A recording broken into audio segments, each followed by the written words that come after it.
Hey there, Sharon Horne-Ellstrom here. Welcome to day 27 of our Be a Better You annual challenge. Today we're talking about how mental health and well-being can make you a better person, a better human being. So we'll talk about 5 different ways it can do that. We'll talk about some daily things that you can do to enhance your mental health and mental well-being. I am definitely not a brain expert or a mental expert, but I've, like all human beings, have had decades and decades of practice getting better at thinking for myself, better at problem solving, better at decision making, better at all things mental. And I don't remember when I started to learn and realize that I was probably pretty young, probably a teenager, that we create things in our mind first, we set a goal, and then we go about by how we're thinking about that thing that we think that we want, or the thing that we say that we want, and what we think about it, how we imagine it in our mind, which is mental, right? Visualization is all mental, or it falls under the category, to me, of mental health and well-being. And that's how we create it in our life. But if we think we can or think we can't, either way, we're right. Thank you, Henry Ford, for that awesome saying, because it's so true. And I grew up with a dad that always said and told my sisters and I, there's no such thing as can't. So there's always a way if you're committed to making something happen. So if you want better mental health and better well-being, better mental well-being, better thoughts, better feelings, which leads into emotions, and better reactions, better decisions, and better results in any area or aspect of your life, you want to pay attention to what your thoughts are, what your beliefs are. It's why we talk about thoughts and beliefs every single month in the annual challenge, as well as our values, our core values, what's most important to us in each of these different areas.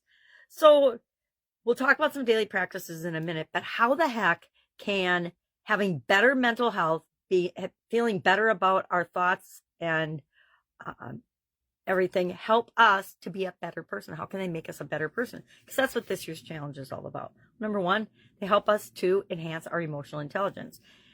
Our emotions lead to thoughts, our feelings. We talked about this, I want to say a couple of days ago, 2 days ago, we talked about emotions, or no, physical.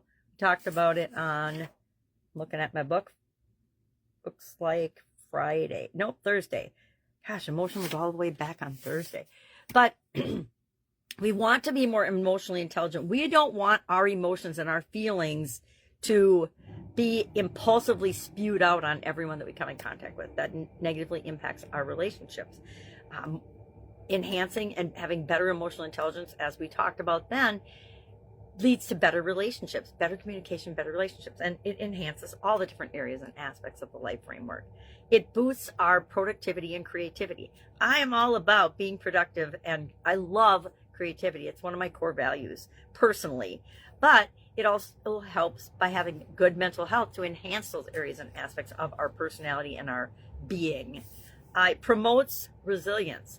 We have so many opportunities, like every single day, to deal with challenges and changes and things that are outside of our control. And we have to decide what we're going to do about them. Well, that all starts in our head, right? It starts with our thoughts. It starts with our interpretation and the questions that we ask ourselves about the thing that's happened.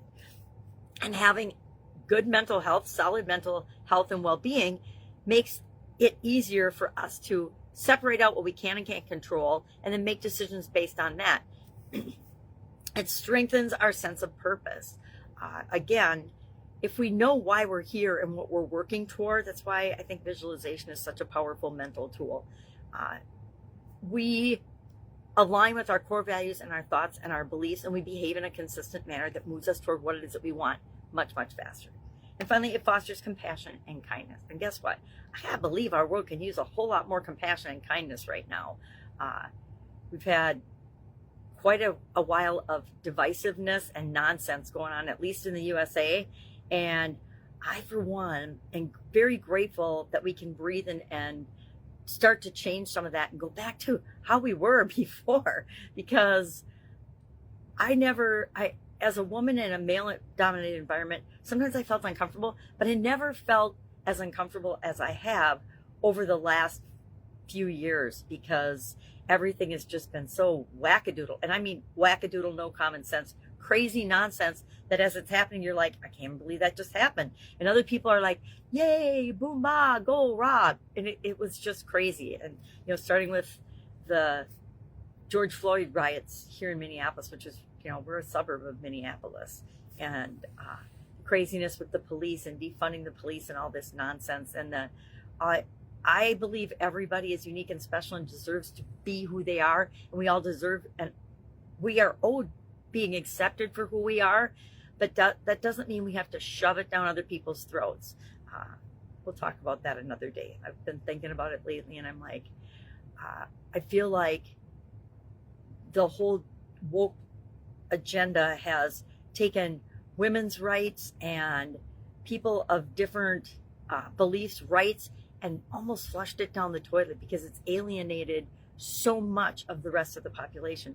Where, I don't know about you, but when I was growing up in corporate America, you didn't talk about and you didn't act on anything that had anything to do with your sexual preferences or sexuality. It's just not appropriate for the workplace. It's like, it's as bad as office affairs. It's inappropriate and bad, and it causes cultural damage and negative things that are really, really difficult and hard to repair. So I don't know why I brought that up. It's, I guess, because I've been thinking about it, right? And we're all here to make the world a better place, make our lives better, and be an example for other people. And that's all starts in our mind and our head. What do we want to have our mind thinking on and working on, and our thoughts? Because our thoughts are actually the most powerful thing that we have in the universe. What do we want to be spending our life's thoughts on to create the life that we want? We want to be focusing on that, not on all the other stuff that other people are creating in the world for their own agendas, because everybody creates for their own agenda.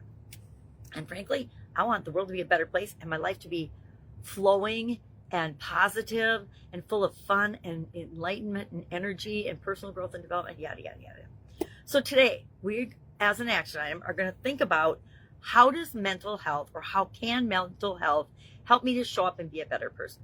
If I'm more kind and compassionate, I can volunteer and I can help other people. I like to think I do that every day, but I'm sure there's some days I don't. All right, any questions about this? Hit me up. This is a huge topic. Like all the other parts of the life framework, we're going to spend an entire month on things related to mental health and well-being. And I might even ask a couple of my friends to come and maybe do some guest spots or guest little talks on the areas of that they're experts in, because I think it would be really powerful. All right, if you're interested in that, hit me up and let me know, and I'll do that. I'll arrange that.